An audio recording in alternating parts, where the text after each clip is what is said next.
Hi, Paul Sackis, Good News Broadcast, speaking to Lou Manfredini. Hi. There's a lot of Eenies. I'm sorry, Lou. How do I pronounce your last name? I apologize. Lou, that's okay. Lou Manfredini. Manfredini? Oh, so I was kind of there, right? You were right there. All righty. Well, I got a little vermished, as they say in the old country here. But Lou is with Ace Hardware, which is one of the great corporations here in America. Is Ace international as well? Yeah, actually, you know what? We're in all 50 states and 70 countries around the world. Only? Yeah, yeah. That's fantastic. And with that kind of, you can almost say buying power, and with that kind of strength of a corporation or integrity, you can learn a lot of things because nobody stays in business. I know you've been in. When did Ace Hardware begin? You know, the Ace Co-op has been around for 80 years. And what's interesting about it, I mean, you talk about Ace as a corporation, and while there is a corporate entity that goes there, it's actually made up of 4,600 individual business owners. And so it's those retailers that are in each community that are running their own small business that make up the larger collective of what is Ace Corporation. So I love the way you say co-op. Our whole building here is sort of in that kind of mindset, right, of everybody kind of working together and taking ownership, I guess is what we're saying, of your local facility, right? Yeah, that's how Ace operates. It is a co-op, and all the individual retailers own the corporation. And so the idea is that, what benefits a customer in Tampa, Florida is not the same thing of one in Denver, Colorado, or Chicago, Illinois. And so those decisions need to be made locally, and then the larger good of the corporation is let's work together. So, and you talked about buying power, to be able to give our customers kind of the best deal possible. Okay, well, congratulations. That's a wonderful way, and I will love to get back into how it started and all that kind of thing initially, and then maybe is the family still connected that started it? Well, it was several retailers that started it. It wasn't one individual family. It was back, it was 80 years ago where these 5 retailers got together and said, boy, what if we tried to buy stuff together to save some money? And that was the birth of Ace Hardware. Which, and to a certain degree, is the birth of the way someone can get through a recession. You know what? You're absolutely right. It's interesting that you say that. With the way that the recession is, I guess it's official, we can call it that, people are going to do more stuff themselves because there's a way to save money, but one of the downsides is, there's a couple of generations of people behind me in age that don't know how to do anything. And so we need to help them along, and that's, we've always talked about Ace being the helpful place. That's really what we're all about, to help you get it done yourself, save some money, build some confidence, because you start out with the small projects and you can move on to the bigger stuff. And ultimately, you're adding value to your home, and you're getting more confidence, and you're willing to try more and more, and everything more you do yourself is more money in your pocket. I agree with that entirely. We're calling it a recess, Lou. A recess. I like that. The world needs a recess, yeah, and we're getting it, and obviously we deserved it to get it, and it's important, and it's a good opportunity for us to all worldwide be stronger, to all together. Because when you have more difficult times, that's when the strength grows. I think the Marines said it best, right? When the going gets tough, the tough get going, and so we have to do the same thing. I used that for when I was running a jazz festival in college. I thought I had come up with it, but then I heard Lyndon Baines Johnson came up with it, but now I'm hearing that the Marines came up with it. I think it was the Marines. Whoever did, it's all good. Yeah, it's all good, right. All right, well, let's talk about some ways to prepare your homes, lawns, gardens for the summer under this time. Let's talk about gardens, because Beautiful. I'm hearing a lot about this. I'm hearing from people via email and on phone calls I get and stuff I do on TV that they want to plant a garden. They want to get back to kind of the basics. When I grew up, we had a garden.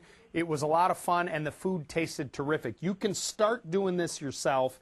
You can buy packs of seeds that don't cost a lot of money. They're 50 cents a pack, sometimes even less than that. You can grow radishes and corn and beans. And, you put some of these peat pots together. These are these things where you start the seeds going in there, put a little compost in there, a little black dirt, start the thing going, and once you grow them up a little bit, then you plant them in your garden.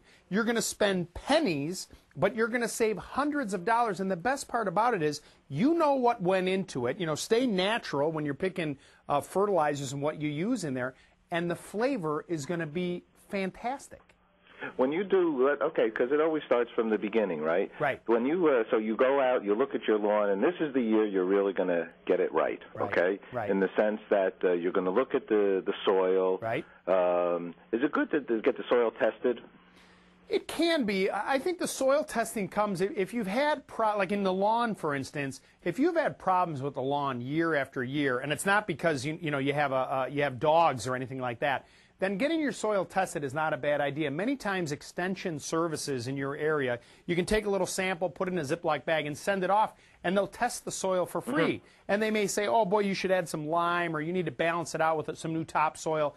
But if the lawn just kind of is looking tired, you can bring it back to life by raking that lawn, then adding some new seed, maybe even core aerating it. That's a machine you could rent, or there's hand tools that allow you to poke holes in the soil as well to bring some air down to the roots. And then with some natural fertilizers, you can bring it and green it up and get that thick lawn that everybody wants. Okay, oxidation, crucial for the health of a lawn as well, absolutely, right? Absolutely. And that's where the core aerating comes in. Good, wonderful. What else should we give some consideration to? Well, when it comes to fertilizers, I'm a big proponent of going natural. Product's been around for a long time. There's one called Milorganite. There's another one called Ringer. They're less harmful to the environment. They still do a great job. They help control weeds. They're low in phosphorus, which is not good for our waterways. And you can really use these with confidence to know that they work. Now, that being said, the four-step plan is a great way to go too. You just have to make sure you're putting all that stuff down properly and at the right time of year. Okay, which is? Depends on where you live and what part of the country. In the Northeast, it's probably a little too early. In the Midwest, you're probably about a week away. And anything west of the Mississippi, that first step in the four-step can happen right now. Same conditions, because we have one planet Earth. Same kinds of things we will talk about here will be affecting people in Japan and affecting people in Hungary? Absolutely. I mean, the thing is that whole going green aspect of keeping it more natural, lowering what we put out into the atmosphere, what we put into the ground, ultimately is going to benefit us all. And, there's an argument saying, well, other countries aren't doing this, why should we? Well, you know what? If everybody sweeps their front porch, we're going to have a clean street. There you go. We're so much similar here. This is wonderful. 45% of Americans said that they plan on planting a garden this year. That's very special. So step one to plant a garden this year, do what? Get out there before you're ready to plant. Is get that topsoil, the compost, the peat moss, throw it into the area that you're going to make the garden, and then take a shovel or a rototiller and till that soil. Get down 6-8 inches, even a foot if you can, to add those nutrients into the soil so that when you're ready to plant, you've created a good foundation and base that's all natural and will feed those plants throughout the season. What's good news for you, Lou? Last question. What's good news for me? Yes. Well, good news for me, I live in the Midwest, and the weather is starting to turn. And the tulips are starting to come up, and to me, that means spring is here. So we're very excited in this part of the country. Great. Okay, Lou, it's always a pleasure speaking with you. We've spoken many times over the year, and I like to do more with you. So thanks a lot, Lou, and have a great spring, and it's an honor. Thanks. Take care. Take care. Bye-bye.